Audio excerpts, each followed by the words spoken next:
Hello বন্ধুরা, welcome to my channel.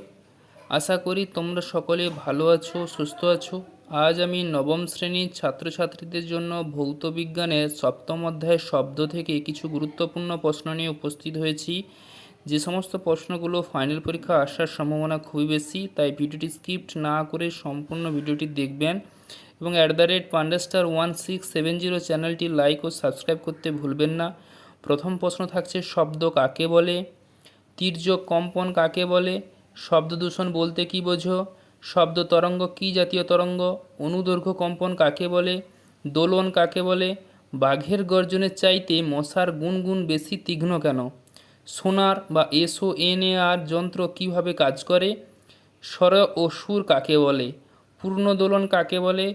তরঙ্গের কম্পাঙ্ক, তরঙ্গের দৈর্ঘ্য ও তরঙ্গের বেগের মধ্যে সম্পর্ক প্রতিষ্ঠা করো।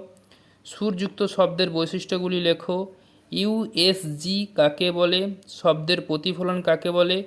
তীক্ষ্ণতা কাকে বলে? শব্দের বৈশিষ্ট্য লেখো। শব্দের শব্দ ও শব্দতর শব্দ কাকে বলে? মানুষের কানের গঠন করো ও শব্দ শোনার কৌশল বর্ণনা করো।